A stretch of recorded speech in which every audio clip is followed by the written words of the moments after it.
जय श्री कृष्णा दोस्तों। हर हर महादेव। कैसे हैं आप सब? स्वस्थ और सुरक्षित होंगे। दोस्तों, आज प्रदोष है और भगवान शंकर की पूजन, भगवान शिव के साथ साथ माता पार्वती की पूजन का भी विधान है। कहते हैं भगवान शिव की पूजा अर्चना करने से पाप तो मिटते ही हैं, साथ ही मोक्ष भी प्राप्त होता है। आप प्रदोष के दिन, प्रदोष काल में जो भी भोलेनाथ को समर्पित करते हैं, यदि हो सके, संभव हो तो व्रत रखें और भगवान भोलेनाथ का गंगा जल से अभिषेक करें। भगवान भोलेनाथ को पुष्प अर्पित करें। इस दिन भोलेनाथ के साथ ही माता पार्वती और भगवान गणेश की पूजन भी करें। किसी भी शुभ कार्य करने से पहले भगवान गणेश की पूजन की जाती है। भगवान शिव को भोग लगाएं। इस बात का ध्यान रखें कि भगवान को सिर्फ सात्विक चीज़ों का ही भोग लगाया जाता है।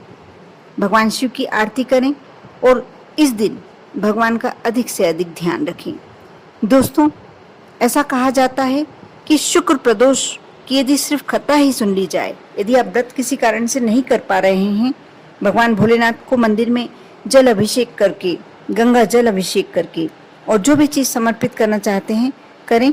और यदि शुक्र प्रदोष व्रत की यदि कथा सुन ली जाए, पूरा पूरा पुण्य आपको प्राप्त होता है। आप ये प्रदोष काल में सुन सकते हैं। ऐसा व्रत की कथा इस प्रकार है। कहा जाता है कि नगर में 3 मित्र रहते थे, राजकुमार, ब्राह्मण कुमार और तीसरा धनिक पुत्र। राजकुमार और ब्राह्मण कुमार विवाहित थे। धनिक पुत्र का भी विवाह हो गया था, लेकिन गोना शेष था। एक दिन तीनों मित्र स्त्रियों की चर्चा कर रहे थे। ब्राह्मण कुमार ने स्त्रियों की प्रशंसा करते हुए कहा कि नारीहीन घर भूतों का डेरा होता है। धनिक पुत्र ने यह सुना तो तुरंत ही अपनी पत्नी को लाने का निश्चय कर लिया। तब धनिक पुत्र के माता पिता ने समझाया कि अभी शुक्र देवता डूबे हुए हैं, ऐसे में बहू बेटियों को उनके घर से विदा करवा के लाना शुभ मही नहीं माना जाता है।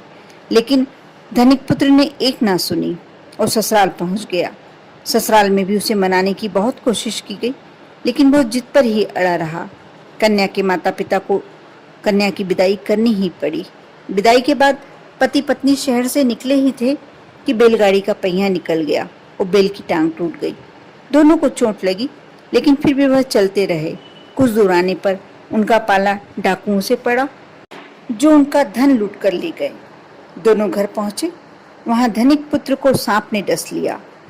उसके पिता ने वेद को बुलाया तो वेद ने बताया कि वह 3 दिन में मर जाएगा। जब ब्राह्मण कुमार को ये खबर मिली तो धनिक पुत्र के घर पहुंचा और उसके माता पिता को शुक्र प्रदोष व्रत करने की सलाह दी और कहा किसी पत्नी सहित वापस ससुराल भेज दें। धनिक ने ब्राह्मण कुमार की बात मानी और ससुराल पहुंच गया, जहां उसकी हालत ठीक होती गई। यानी शुक्र प्रदोष के महात्म से सभी घोर कष्ट दूर हो गए।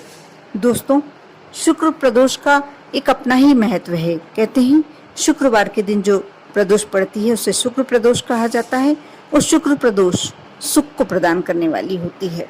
इसलिए आप भी शुक्र प्रदोष के दिन व्रत करें। यदि व्रत किसी कारण से नहीं कर पा रहे हैं तो भोलेनाथ को अभिषेक अवश्य करें, माँ पार्वती की पूजन करें, श्री गणेश की पूजन करें और प्रदोष व्रत की कथा अवश्य सुनें। आप यदि प्रदोष के दिन, शुक्र प्रदोष के दिन यह कार्य करते हैं, आप मानकर चलिए आपके जीवन के कष्ट दूर हो चले जाएंगे। क्योंकि भगवान शिव ऐसे भोलेनाथ हैं, ऐसे कृपा प्रधान हैं कि जिस पर वह अपनी कृपा करते हैं उस व्यक्ति के जीवन में कोई कष्ट नहीं रहता। कर देखें, श्रद्धा रखें, विश्वास रखें और भगवान भोलेनाथ को हमेशा स्मरण करते रहें। ओम नमः शिवाय।